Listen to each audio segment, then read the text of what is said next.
All right, welcome everyone to the second of our campaign here for Healing Together with the Behavioral Health Council for AMDA. I am particularly delighted to introduce a colleague of mine, Ashley Swinson. I just want to tell you a little bit about her before we get started. Ashley is an advanced practice clinical social worker specializing in diverse therapy modalities, including EMDR, for people who have experienced major life adversity, including grief, abuse, violence, medical complications, and life-threatening events. She develops virtual educational curriculums with the Healthcare Academy and offers individual professional consultation and customized workshops for organizations that highlight key areas of professional development, including trauma-informed care, provider sustainability and organizational wellness, EMDR therapy, and clinical supervision. Ashley collaborates closely with other healthcare providers to cultivate action towards sustainable practices that optimize provider wellness, improve client outcomes, and yield overall business success. Some of you may have recalled from the 2020 AMDA conference a couple of years ago, Ashley was one of our dynamic speakers and received some of the highest ratings of our entire conference. So really happy to have her here with our webinar series today. So take it over, Ashley. Thanks. Thank you so much, Paige. You are so sweet, and I'm sweating a little bit in response to those kind words. I'm so grateful to you for inviting me and to the Behavioral Health Council for having me to be a part of this awesome Healing Together campaign. It is an honor to be with you tonight. Thank you so much for being with me.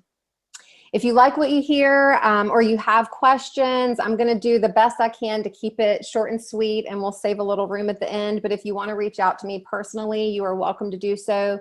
You can hop on my website, tideassociates.com, shoot me a message. I'd love to hear from you. So tonight we're going to talk about my very biased perspective on the PTSD of COVID and all things COVID. As a trauma therapist, I see trauma everywhere. It is a downside of my profession. So that is the lens I'll be speaking from as it relates to provider sustainability, especially in a pandemic. Here's what I hope that will accomplish this evening. I want you to be able to identify areas of risk that are hindering your compassion satisfaction in the workplace, and also establish common language to normalize these struggles for yourself, for your employees, even possibly for your residents in the workplace. I also, and this is the fun part at the end, I want you to be able to identify parts of yourself that can be better attended to in promotion of your self-care and self-compassion. What I'm not going to be telling you, and this may be a disappointment, I'm not going to tell you to take a bubble bath or go get a mani-pedi or do some exercise, take a vacation. Those more conventional, stereotypical self-care strategies are not the answer and not what tonight's about. So I apologize in advance if that's what you were hoping for. Okay, let's get started with some silly memes. You guys have probably seen this one. Nurse Ratched. Perhaps you can identify with her. What doesn't kill you gives you a lot of unhealthy coping mechanisms and a sick sense of humor. Or perhaps this is you. When I'm feeling overwhelmed by all the things I have to do, I'm just going to close my eyes, take a deep breath, and do absolutely none of those things. And then I'm going to freak out later when I have to do them all at once. That was definitely me a few years ago at my worst when JCO was all over me about finishing records. Ugh. Or maybe you can relate to this. Every night before work, I think I'm going to wake up early and get cute. And then there's me every morning when I get to work. But I think that's still kind of cute, or not. Or maybe, and this is totally me, maybe this is you. Every time I say, I don't know, and my therapist tells me, I think you do know, I really freak out on the inside.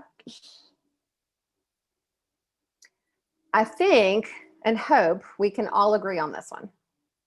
I am not okay.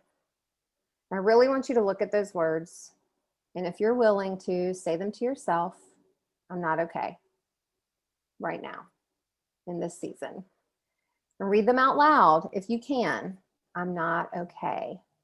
You might have to like choke it out or take some deep breaths, but just letting it settle in, that truth. I'm not okay. And that is okay. It's totally okay. Like, absolutely, totally okay to not be okay. This week on the Today Show, I heard, and I think it was featured twice, and I went back and looked it up to make sure I didn't miss anything, but I learned about the Great Resignation. And I was thinking, oh my gosh, they're going to do this awesome clip about the epidemic of employee attrition. Here it comes. And then in the news clip, they highlighted these key areas: that most people are less than thrilled to work from the office. They've really liked remote work this year. That 1 in 3 workers are considering leaving their jobs, and that it's a good time to look for a new job or even change careers because there are lots of job openings. And it was like put on with a really, really sweet face and encouragement. And it got me gritting my teeth. Like, I was really mad. And that wasn't so good for my teeth because I just had surgery on my mouth. So my teeth were kind of bleeding actually, but I was mad because I guess it shouldn't have surprised me, but they really missed it. I talked to a lot of people in my field of work and through this year, and I have not heard one story like this where someone's leaving their job because they don't want to be in the office. That's not what it's about. Prior to COVID, our healthcare industry already was struggling with this issue. And this epidemic of burnout and this attrition issue isn't new to us. Now it's just amplified and it's happening rapidly. Prior to COVID, these were the factors that were contributing to this attrition issue. And this is research-based, and all the references are at the end of the presentation if you're curious. There was the concern that there was inadequate education for particular job duties or job functions, that we're not properly training or continuing to train our staff. That the perception of work supports was a concern: inadequate supervision, not having enough team meetings to really talk through obstacles, inadequate resourcing for employees who aren't well or employees who are struggling, not having access to benefits and those things when they're needing support. The organizational work climate or workplace culture, especially toxic atmospheres or poor leaders or leaders who are punitive in nature, contributing to attrition. Personal values becoming compromised. So someone who feels like they've lost a commitment to their passion or mission in the workforce.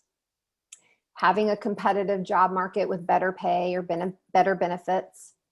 And then, to no surprise, the demands of the work, that you have way too many needs, not enough resources. So there's overloaded caseloads, emphasis on productivity and numbers and profits over people. And then there's even traumatic exposure in the work that we're doing.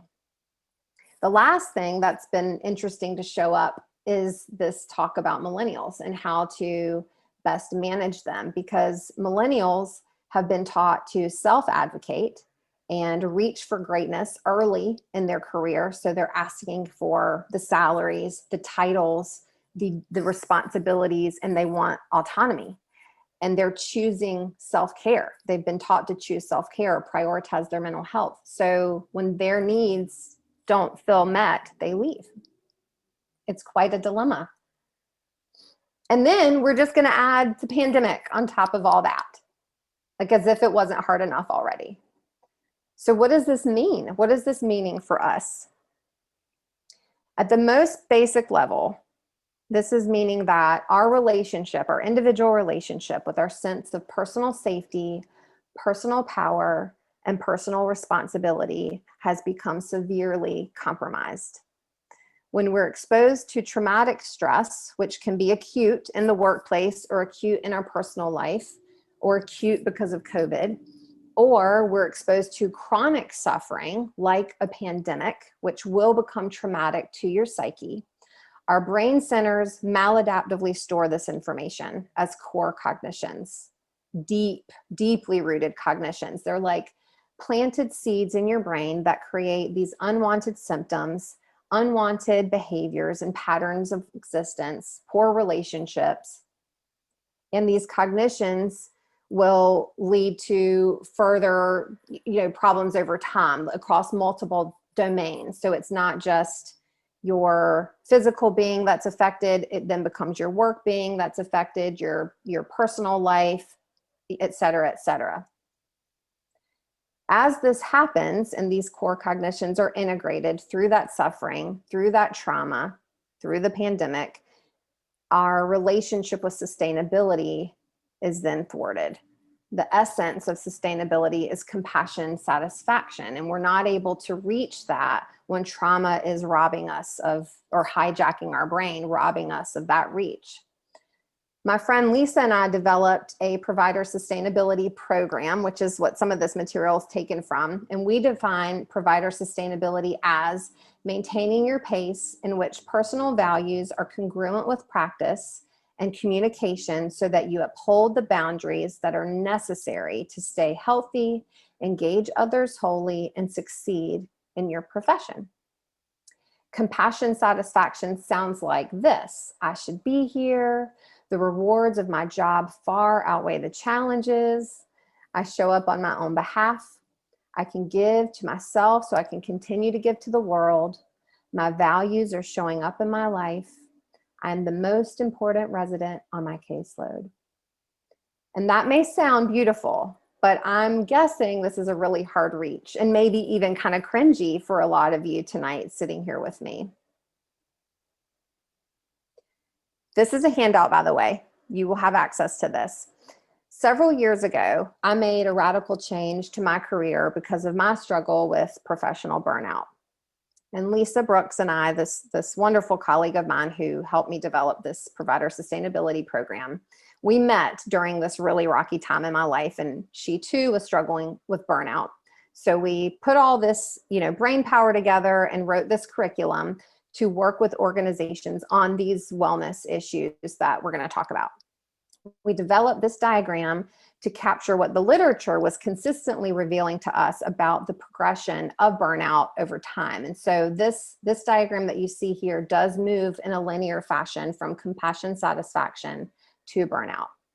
I'm going to explain it to you, and I want you to take note of any areas that stand out to you for you personally, for you professionally, or even for your organization. It can really serve as a launch pad for conversation and action when you identify certain areas of growth. So you could even consider taking the handout to team meetings and just brainstorming over it. Our goal as providers is to maintain compassion satisfaction in our work. But this experience is going to be heavily influenced by the internal and external domains that surround that work. And that's what these bubbles represent. And most of those bubbles probably make sense to you. I do want to mention a couple of them or clarify a couple of them.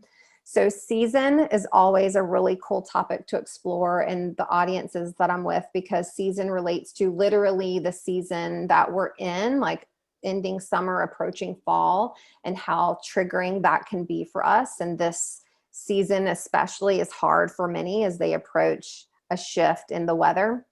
We're also in a season of pandemic. There's also anniversary seasons for people where they grieve and hold chronic trauma inside of themselves. So it's going to make these seasons, anniversaries, what have you, they're going to make us more susceptible to struggling and more susceptible to these provider phenomenons on this continuum model. Another one to mention here is your tribe. This is talking about the closest, most intimate relationships in your life and whether or not the influence of those relationships are healthy or whether or not they're putting toxicity into your world. You have to be very sensitive to the energy that you allow into your life because it's going to make you susceptible to these things. So again, our goal is to maintain compassion satisfaction. If we're not intentional about our sustainability interventions as individuals and as organizations, then we will absolutely progress along this continuum towards burnout, and our symptoms are going to get worse. It's my biased assumption, and again, I'm biased because I see trauma everywhere, but I believe you are definitely in your work, you are going to experience vicarious traumatization and moral distress or moral injury from your work, which is why there's a star on this model. From a provider sustainability perspective, vicarious trauma is a cognitive reaction to your work exposure. So it's what happens in your mind as you perceive your world. And this kind of takes us back to that brain slide. When I hear a trauma narrative from my clients, like this week, when I had it was a really hard week, but this week I had a school shooting at one of the high schools. And so I spent 3 days processing this experience with most of my clients. And so as I'm encountering this narrative over and over and over again, I start to hear my thoughts begin to shift. Like I can tell I'm starting to question my sense of safety, my sense of responsibility as it relates to my kids. So in my head, I'm thinking, well, my kids are at school. Are they safe? Can I keep them safe? If something happens to them, is it my fault? Does that make me a bad parent? The cognitions start to change because of the vicarious, the indirect exposure that I'm having to trauma through my clients and through my community. So when I notice that my internal thought patterns are shifting, the onus is on me to take responsibility and do something with it.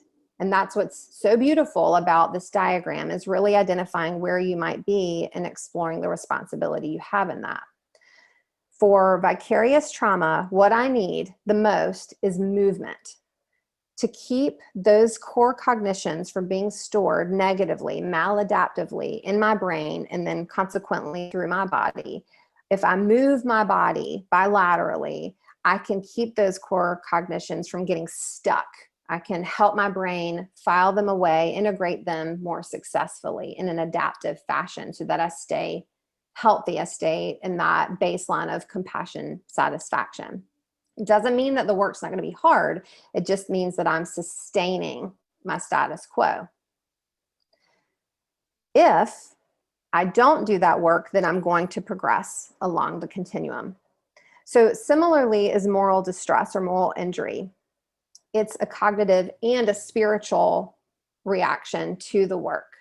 We're going to talk a little bit more on the next slide about that.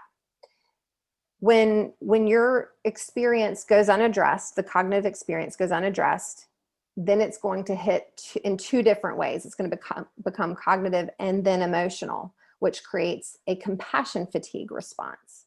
It's compounded. Compassion fatigue is an emotional shutdown. So conscious empathy, compassion are no longer accessible. And the worst emotional you will come out. You might be completely numb and desensitized, or you might be really irritable and withdrawn and having mood instability or lability, but you're not able to access conscious emotional awareness and intentionality.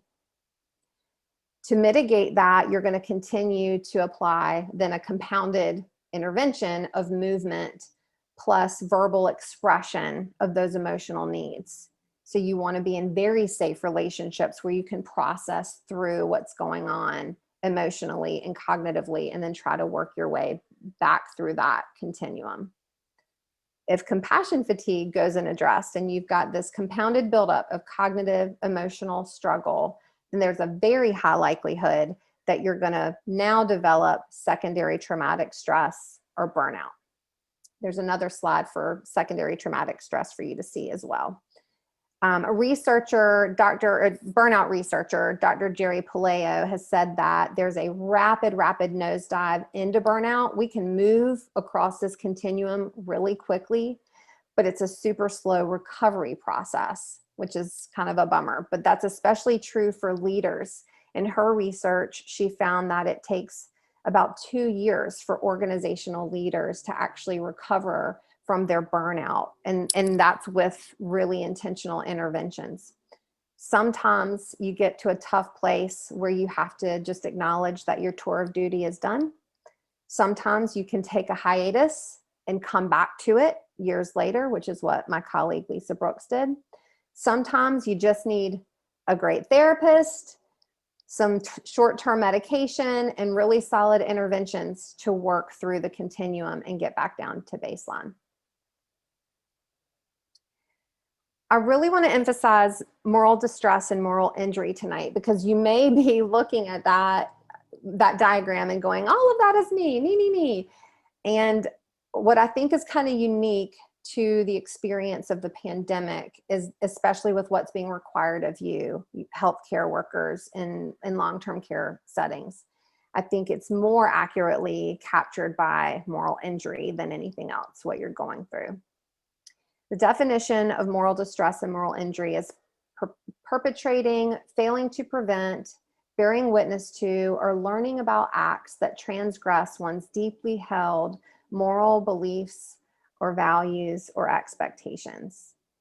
So an example of this in like real time would be maintaining silence due to, power differentials, and you're not able to express yourself because fear of job loss or punishment, being forced to act outside of your scope of practice. I've even had a friend recently who works at our local hospital. I think he had a certification that expired and was told he needed to do something anyway that he felt uncomfortable with. But you get what I'm saying. Using finite resources that don't meet the needs adequately. You just don't have enough to get the work done. So these really start to compromise our moral compass. In the 1970s, the concept moral injury was first used to describe a soldier's response to action from war. And it would highlight the significance of shame and guilt as an adverse spiritual consequence of combat, especially killing in combat. So moral injury was experienced through three different ways: omission, in that they failed to prevent something from happening; through commission, in that they did something wrong or they were actively involved; or through witnessing it. And thinking about that and how it applies to what you are experiencing in your settings now as you treat your residents, I can only imagine how much that resonates for you. Before the pandemic, moral distress was being talked about a lot as far as one of the glaring signs of burnout. That it was just an experience of healthcare providers at large who know the right course of action. This is what we're supposed to do, but we're unable to complete it because of the institutionalized obstacles or systemic constraints. But that is not the same as what's happening now. Now it is this day-to-day brutal work where you're seeing things that feel wrong and severely compromising, what you believe spiritually, with your higher power, with your values, with your moral expectations or ethics. That's what we're wrestling with. There's an interesting research study, and it's very new.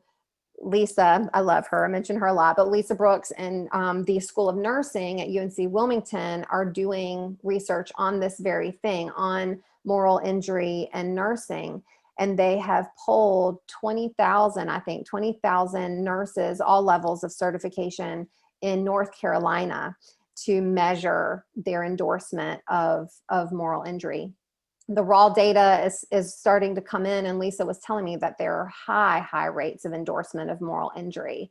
They use the Professional Quality of Life Scale, the Connor-Davidson Resiliency Scale, and the Moral Injury Symptoms Scale to measure this. And particularly focused it around symptoms during the pandemic. So I'm excited to see I'm looking forward to their research, even though I know it's going to feel very concerning. She did mention that there was a strong correlation between the endorsement of moral injury and endorsement of spirituality. So I am eager to hear what comes out of that.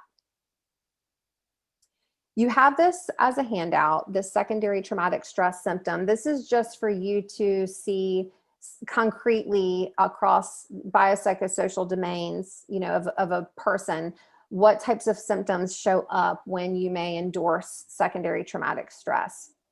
Secondary traumatic stress is provider PTSD. So it encompasses all the symptoms of PTSD. The only difference is the precipitating event is the work that a provider is exposed to. That is the catalyst for these symptoms to emerge. So now we're in this double whammy situation where we're combating secondary traumatic stress from the job of treating our COVID residents, and their ridiculous family members who come in and act a fool. And then we have to combat the PTSD from living a normal pandemic life. I mean, it's ridiculous. And I don't understand why COVID didn't come with a big pause button for all of that. So this is my favorite quote. During my path towards recovery from professional burnout, which was brutal, by the way, choosing to recover from this does not feel good for a window of time. This quote became my mantra. This is what kept me staying the course and leaned in to taking better care of myself, to choosing myself. You are not required to set yourself on fire to keep other people warm. Not required. It took a great deal of leaning into myself, my own courage, my own vulnerability, my own pain to get better and become sustainable. And now that I'm in that place of being sustainable, I can say with confidence and with self-acceptance that I'm not okay right now. And it's okay because I know how to keep myself in it. I practice what I preach. I believe in the tools. I believe in the resources, and I use them. So when I talk about movement, or I talk about verbal expression, or normalizing the provider phenomena among your team, bringing language and debunking stigmas, I fully encourage and hope that you are doing that with your team to highlight these things and reduce the shame around the suffering that we're all going through. I love this because the onus just isn't on us as individuals to get better, get well, and stay in the game. Certainly take your own self-inventory, but at the same time, our micro, macro, meso systems all have a responsibility too. And workplace culture is something that has to be strongly pursued and addressed with intention, with strategy. I love the work of Bessel van der Kolk. Little secret about me, he's my professional crush, and I don't mind saying that. Maybe one day I'll meet him. He wrote this incredible book called The Body Keeps the Score, and I have an excerpt from it that I think is just so beautifully written about our mammalian brain and the basis of safety and adapting and the collective, connection. So I want to read this to you because I think it just prioritizes, fundamental and physiological aspects of safety and reciprocity. It's beautiful. The biology of safety and danger is rooted in the interplay between the visceral reactions of our own body and the voices and faces of people around us. Our vagus nerve stems from our brain to our colon, directly influencing the somatic experiences we have from our head to our gut. And this nerve system directly responds to perceived threat and perceived social support in a top-down process. This theory explains why a kind face or soothing tone can dramatically alter how we feel, and why feeling heard and understood by important people in our lives can make us feel calm, and why being ignored or dismissed can trigger feelings of rage or withdrawal. Our mammalian brains are designed to help us function as members of a tribe, as most of our energy is devoted to connecting with others. Being able to feel safe with other people is probably the single most important aspect of mental health. Numerous studies of disaster response around the world show that social support is the most powerful protection against becoming overwhelmed by stress and trauma. The critical issue is reciprocity, the experience of being truly heard and seen by the people around us, feeling that we are held in someone else's mind and heart. So, so beautiful. This just stood out to me so much through a pandemic and through social isolation when mental health skyrocketed. I mean, talk about being busy and being in high demand. Heartbreaking, but this captures it so well that we needed connection. We needed the safety and reciprocity and engagement, and it was forced away from us. So in your organization, leaders can prioritize their employees' experience of safety and reciprocity in the workplace. And this is going to directly influence their ability to adapt, their capacity to heal, the way they'll thrive in the workplace, the way they'll treat your residents. If you take care of your people, they will take care of their people. One of the ways to get back to safety and reciprocity is being so intentional with your language. Shifting the language of blame. One of our primary defense mechanisms, which we use to cope with stress and traumatic stress and avoid shame in most cases, is to blame everyone and everything else. It's like we're just passing this baton of responsibility around because nobody wants to pick it up. And I'm really hoping we can institute new language, normalizing language, empathic communication. This is going to be a key ingredient to maintaining sustainability, especially now. So using language that promotes employees feeling heard, feeling valued, feeling safe. And asking yourself, as I engage with this person, am I intending to help them feel safe and heard in this interaction? As much as is possible, and I know this can be challenging now especially, but protecting employees from workplace hazards. I remember one agency that Lisa and I worked with in Baltimore. They had expressed concern because the employees felt unsafe when they would park in their parking deck and have to get into their organization. And so we were problem solving ways to just help improve a sense of safety in that respect, because that was affecting the traumatic exposure just getting into the work for their job. Facilitating regular supervisions or team meetings. I'm not sure how your facility might be structured, but intending to make time and space to connect. Because in that space, you can generate a lot of conversation so that people feel heard and valued, that their voice matters. Even if change can't be immediate or at all, there's a place for the team to develop and connect. We're going to talk a little bit more about what to do to structure some of that time as well. When you have time with your staff, reminding them of their values.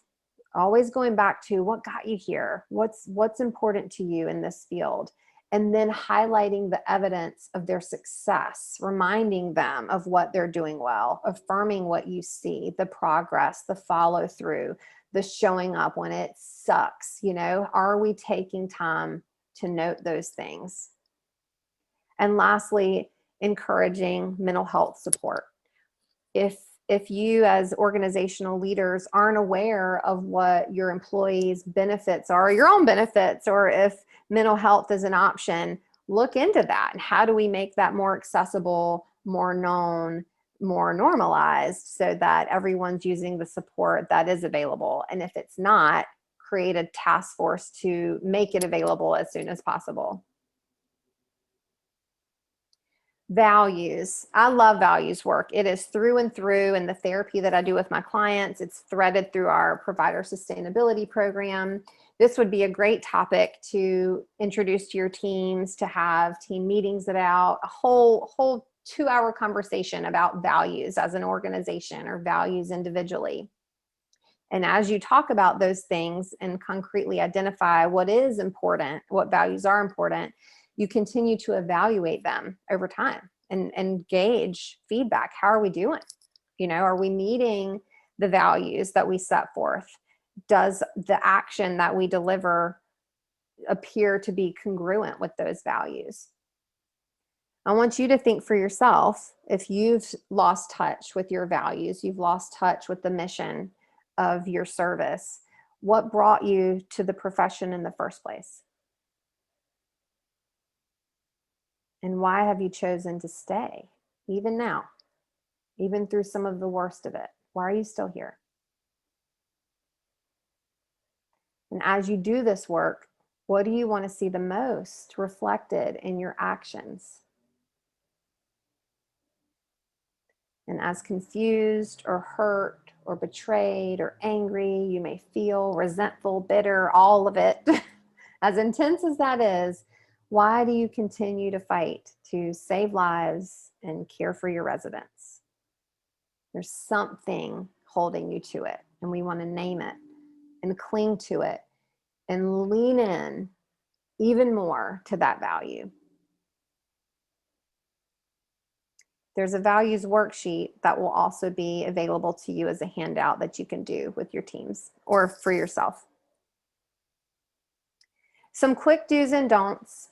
And Paige, I apologize. I did notice that this is a little bit of an overlap from your previous webinar, but it's just too good to not mention again. So quick do's and don'ts. Avoid sliming. So sliming is what we do when we have a terrible experience and then we run to our friend at work and we just spew all the grossness of that experience on them without asking for permission and creating a safe space to debrief appropriately. This happens a lot in fast-paced environments where there's not really time to carve out and have those conversations. So this would be, you wanted to create strategies of low-impact debriefing to reduce sliming. You would talk about it as an organization, talk about it as a team, that we are aiming to reduce the risk of toxicity, reduce the risk of contamination, improve our workplace culture by discontinuing sliming and implementing low impact debriefing instead. And you would go through these 5 steps in that order to do a low impact debrief. It works incredibly well.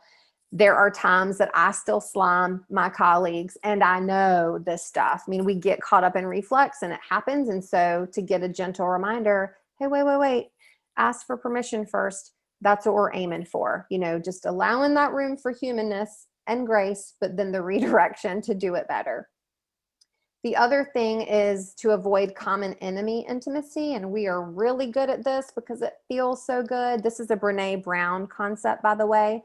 She says, in common enemy intimacy is a counterfeit connection with others rooted in dislike for the same people or having contempt for the same ideas, like you're either with us or against us. So this may look like you and your team being real hot and bothered over your residents right now and their ridiculous families. And I know there's lots of opinions about that. But when you're in that space of stirring that up and venting and complaining and fueling that anger and hostility, it creates energy that can become toxic. So to mitigate that, you want to create an opportunity to process through it appropriately in a contained way and with boundaries. Virginia Satir has done a lot of work in my field, but she's a family system, used to be a family systems expert, and she's worked with organizations across all industries on communication and strategies to build connection, cohesion, and congruence and reducing this culture toxicity. So temperature readings are a structured way to facilitate checking in, venting about things that are of annoyance or aggravation, and then moving forward with solutions, recommendations. I want to highlight, since I don't think this was in Paige's previous webinar. So you would start with by expressing appreciations and excitements, the victories, the joys. Then you would invite conversation of complaints. Who needs to air something out, and then let's bring a recommendation or solution with it. So we're thinking directionally, we're thinking forward, and not just spewing and creating that common enemy intimacy. And then we're going to address any gossip, any rumors, any puzzles, anything that's just kind of flying around that we want to seek clarification on. This would be the time to bring that up in this meeting. Are there rumors? What do we need to clarify? And how do we create more transparency around those things? If there's any new information for leaders to deliver, this would then go next to give people clear and transparent information so that they are aware of what's happening with the organization. And then lastly, you land on hopes and wishes. You know, what do we want to see? What are we going to set forth and be positive thinking and put the energy to motivate our team? Okay, so we're going to land here and do some woo-woo stuff, but I get to do that because I'm a therapist and y'all signed up for it. So I really hope you will lean into this with me. I love this activity, becoming known. I do it with almost all of my clients. I do it with the majority of the audiences that I present to, largely because it was the most profound work that I did on myself when I got better. It's coined by Andrew Schubert. He's in my field. He's also an EMDR clinician. He's an expert in eating disorders. Very brilliant man, also very kind. I've loved learning under him. It's the activity, the experiential activity of becoming known. And I want to tell you a little story about myself. So I think I shared with you that I had made a big change in my career because of my own burnout. I had to make a really difficult decision to leave my business partner of 10 years, leave from an IOP facility, and I branched out on my own into solo practice for several years. And my values, as I was developing this group practice with my partner at the time, it was moving in a direction that was great for the organization, not great for me. My values were being compromised, and there came the conflict and the lead into my burnout story. But I was struggling hard, like italicized, underlined, bold, all of it hard. So in my final year with the group, I knew I needed to speak my truth aloud, that I was not okay and I needed a change. But before I started speaking that truth out loud, I was sick every single month. I think it was 6 consecutive months, in fact, that I had either laryngitis or strep throat and was taking antibiotics to get rid of it. 6 straight months of this. And what was crazy about that was when I was young, and in this picture, like 6 or 7, I was incredibly shy and eaten up with anxiety. And I got sick with strep throat all the time. And my dad, even today, will joke about, I don't know why we didn't get your tonsils taken out. You were always sick. And I was sick here because I didn't know how to use my voice. I never even smiled using my teeth. I have all these pictures from that age where I would not show my teeth. And now I can't stop talking. But this was the same self, this young me, this part of me, this 6-year-old who was showing up in my throat again as an adult, struggling with burnout, needing to change directions in my life and feeling so helpless and powerless to do so. And so digging into that self, I realized that my battle was about power, core cognition, power.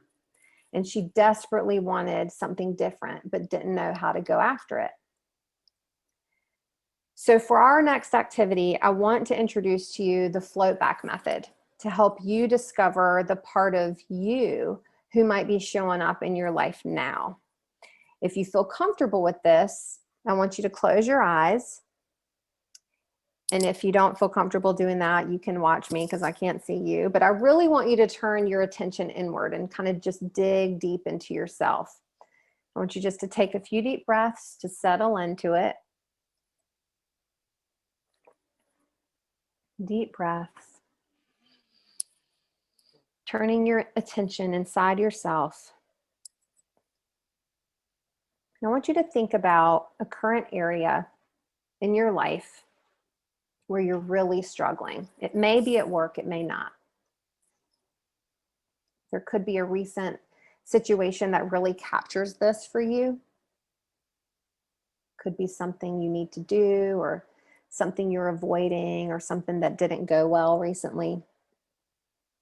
But I want you to hone in on the situation and look at all the details. And notice you in it, you in the memory.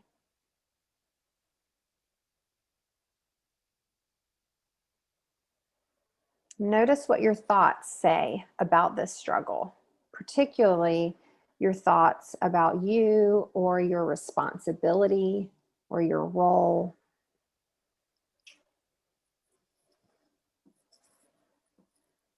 Thoughts like, I have no control, or I feel small, I'm stupid, I'm never good enough, or I have to be perfect, I can't trust anyone. Just notice that. Notice those thoughts and the emotions that start to rise with that. And it may be uncomfortable in your body, and we won't stay there very long, but just notice how it feels.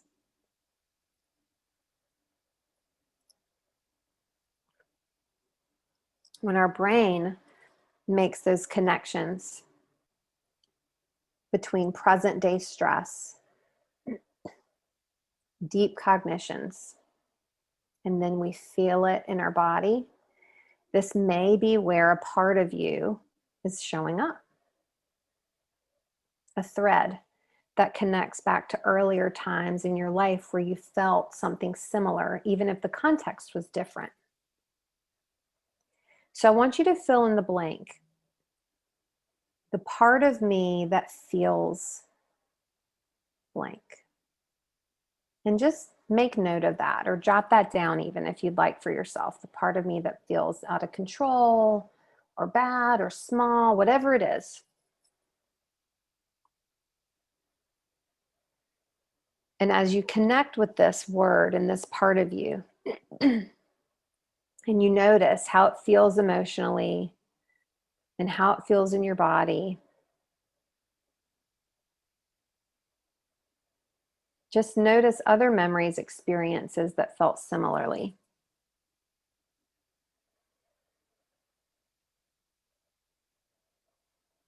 As far back as you can go.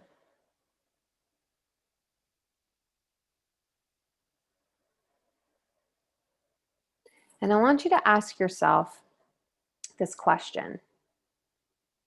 What did I need then? What did I need?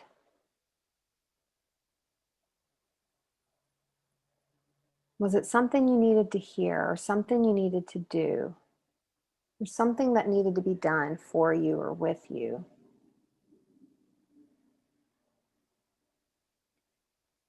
Because this is what you likely need now, even though it may look different.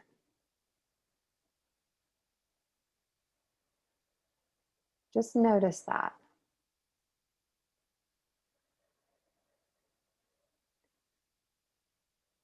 And now I want you to look beyond that, those memories, those experiences that felt similarly, beyond that moment. And I want you to consider the things that kept you moving forward.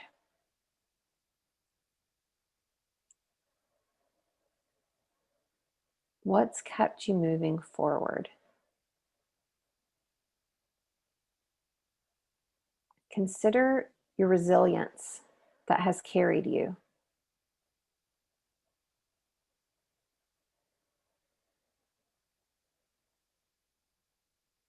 And even consider those that went before you.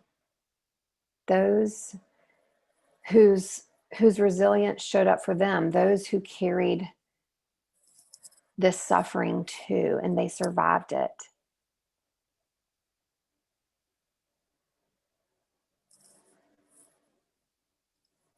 I want you to think, and this is digging deep, but think about what our predecessors or our ancestors, our loved ones, what would they have wanted us to know as we move through this? What would they have wanted for us?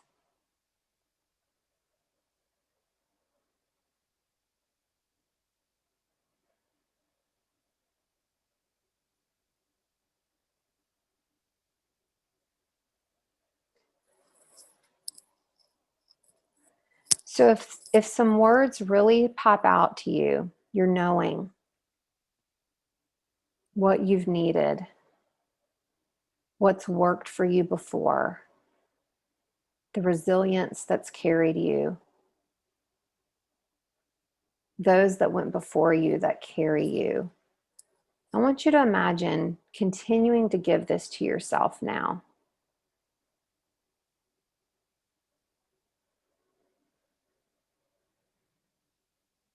Just breathing that in.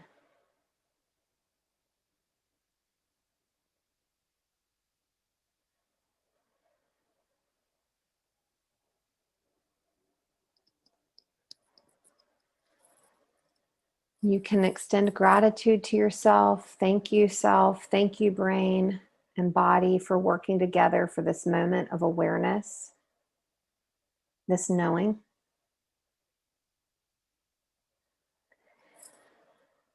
And you can let those things of the past that your brain has briefly shown you, you can let all those things fade and return to where they came from. And just orient yourself back to your room, to your breath.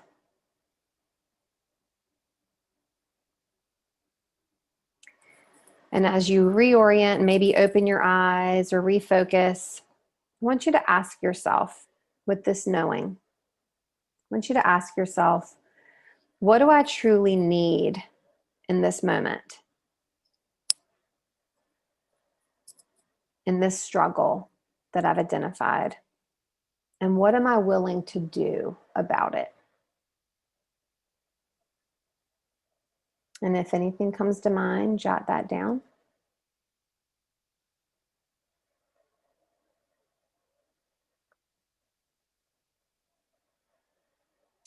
We're going to close with a final resource, because I know when we do some dig deep and we start to look at memories and experiences, sometimes things get stirred up and it can linger in our body. And I don't want to leave you hanging there. So we're going to do a butterfly hug. Just a couple quick minutes. I want you to start by noticing your breathing. Just taking slow, intentional, deep breaths.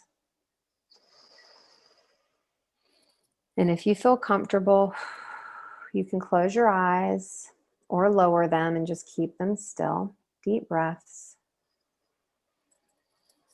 And as you breathe, I want you to either gently cross your arms over your chest, like you're hugging yourself, or if it feels more comfortable, just rest your hands on your legs, one hand on each leg. And you're breathing. And I want you to very slowly start tapping your hands back and forth.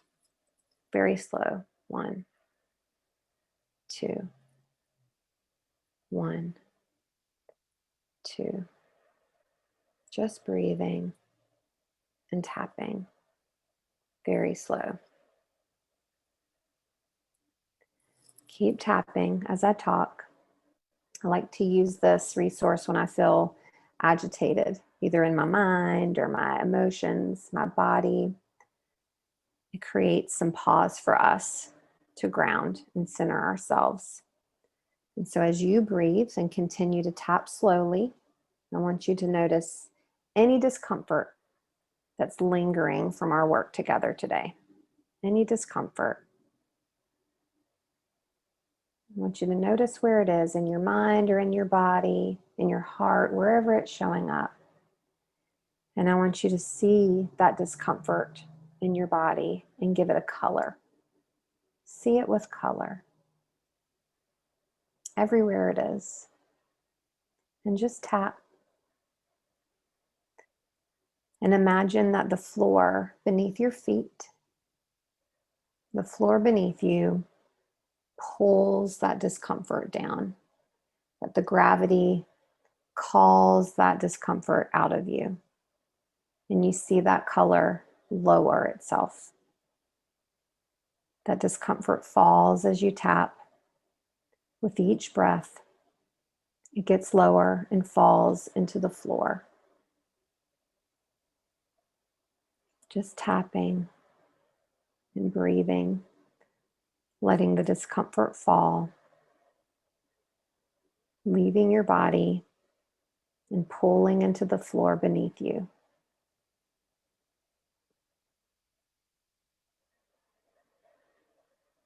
And as that discomfort falls and you tap, notice the space that remains where the discomfort once was.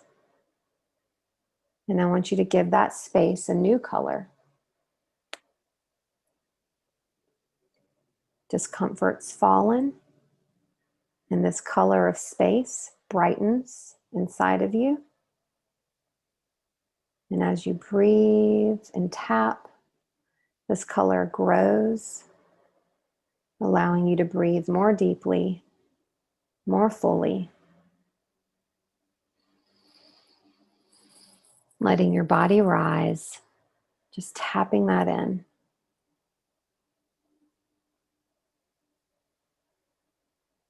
Notice you feeling lifted.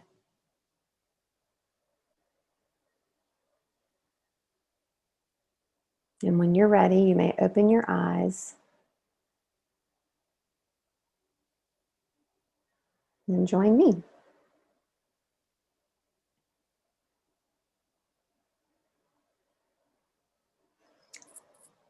And we did it.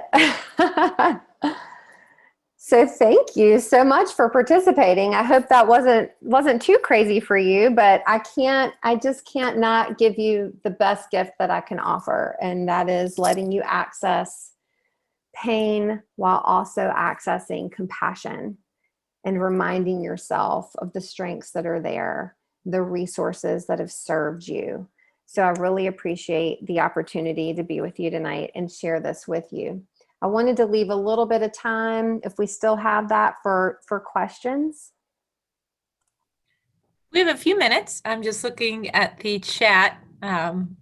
People really like that exercise. So thank you, Ashley. Great. Awesome. Thank you so much. Beautiful.